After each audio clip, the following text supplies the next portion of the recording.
Assalamualaikum warahmatullahi wabarakatuh. Kami dari kelompok 1 akan mempresentasikan makalah yang berjudul Asas-asas dan ruang lingkup ilmu antropologi. Sebelumnya perkenalkan, saya Sepia Rista Mediani sebagai moderator dan ada teman saya Nurlaili Iklima Gita Nabila sebagai pemakalah dan ada Muhammad Daniel Haq sebagai pemakalah.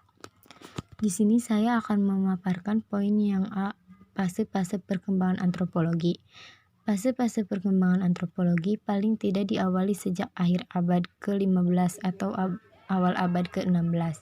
Dengan mengikuti pembagian fase perkembangan antropologi menurut Koen Jarningrat dan perkembangannya pada akhir-akhir ini, maka perkembangan antropologi dapat dibagi ke dalam 5 fase perkembangan.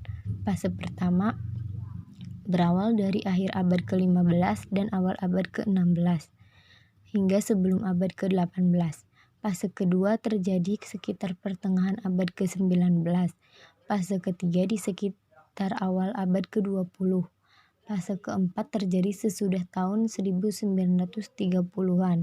Dan fase kelima kira-kira sejak tahun 1970-an. B. Antropologi masa kini. Yang pertama, perbedaan-perbedaan di berbagai pusat ilmiah.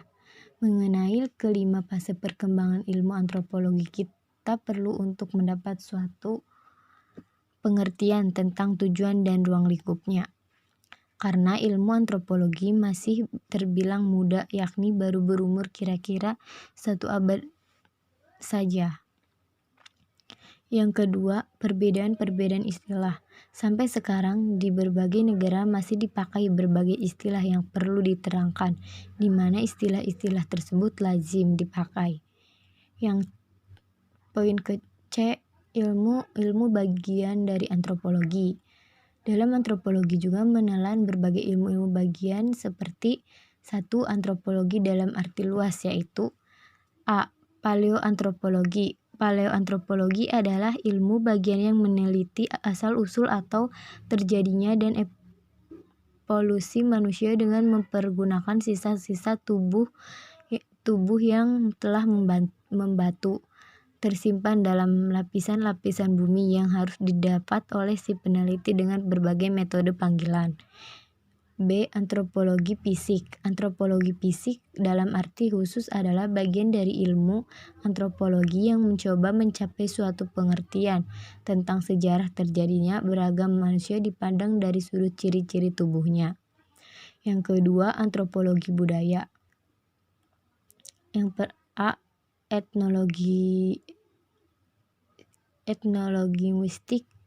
Etnologi linguistik merupakan suatu ilmu yang berkaitan erat dengan antropologi yang penelitiannya berupa kata-kata maupun simbol-simbol yang dijadikan sebagai alat komunikasi. Yang B. Prehistori. Prehistori merupakan bagian ilmu antropologi yang mempelajari kebudayaan-kebudayaan dalam kehidupan manusia seperti suku bangsa yang tersebar di bumi ini. Yang D. Hubungan antropologi dan sosiologi. Hubungan antara antropologi dan sosiologi pada satu sisi memperlihatkan bahwa sebagai para ahli tidak lagi membedakan kedua ilmu tersebut secara ketat. Artinya, beberapa fokus kajiannya dianggap sama, bahkan beberapa paradigma yang digunakan untuk melihat suatu fenomena sosial pun dianggap tidak memiliki perbedaan. Kedua ilmu itu bisa saling menukar atau saling melengkapi, baik menyangkut paradigma ataupun metode yang digunakan dalam mengungkap suatu fenomena sosial. Yang E. Hubungan antropologi dengan ilmu lainnya. 1. Hubungan antropologi dan ilmu politik. Perkembangan ilmu tersebut berlanjut, begitu pula dengan ilmu politik yang mulai banyak menaruh perhatian terhadap berbagai fenomena budaya masyarakat yang terkait langsung atau tidak langsung. Yang kedua, hubungan antropologi dan ilmu ekonomi. Ilmu ekonomi yang mengkaji fenomena ekonomi modern lebih didasari oleh pemikiran-pemikiran Barat dan Eropa. Persoalannya adalah bila mana pemikiran-pemikiran ekonomi diterapkan pada setiap masyarakat, terutama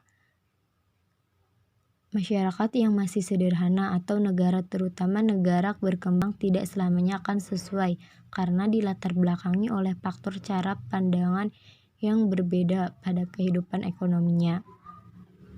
Hubungan antropologi dan ilmu administrasi. Pentingnya antropologi bagi ilmu administrasi adalah terkait dengan kebutuhan ilmu administrasi untuk memecahkan persoalan-persoalan administrasi pemerintah. Baik, selanjutnya ada metode ilmiah dari antropologi. Setiap disiplin ilmu pastilah memiliki metode ilmiah. Tanpa metode ilmiah, itu bukanlah suatu ilmu pengetahuan, melainkan hanya pengetahuan saja tentang berbagai gejala alam atau masyarakat tanpa dapat disadari hubungan gejala antara gejala yang satu dengan gejala yang lainnya. Dalam metode antropologi memiliki dua tahap. Yang pertama ada penentuan ciri-ciri umum dan sistem, dan yang kedua ada verifikasi. Selanjutnya ada tenaga sarjana, lembaga, majalah, dan prasarana ilmu antropologi. Tenaga sarjana.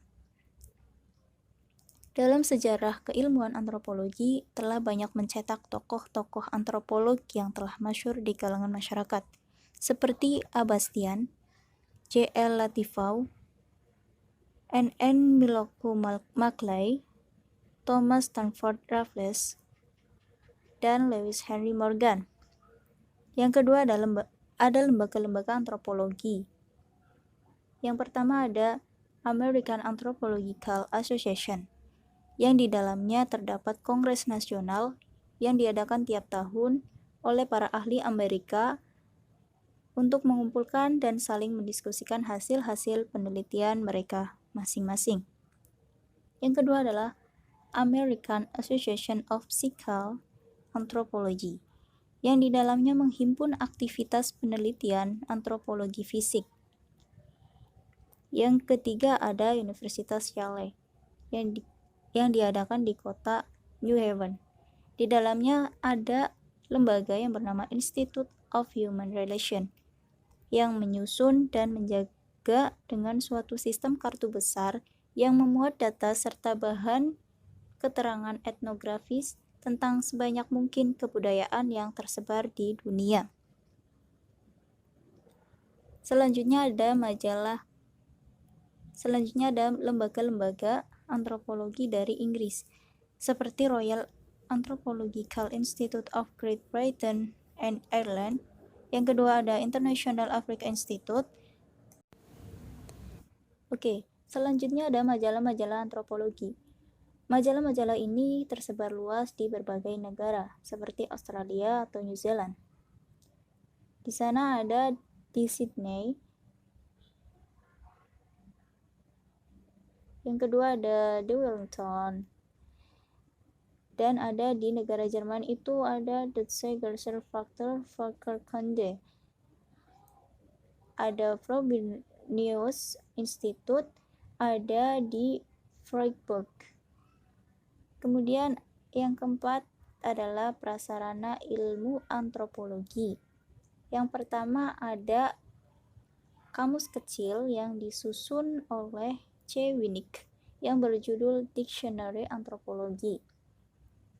Ada pula kamus umum yang berjudul Dictionary of Anthropology yang disusun oleh W. H. Lindick.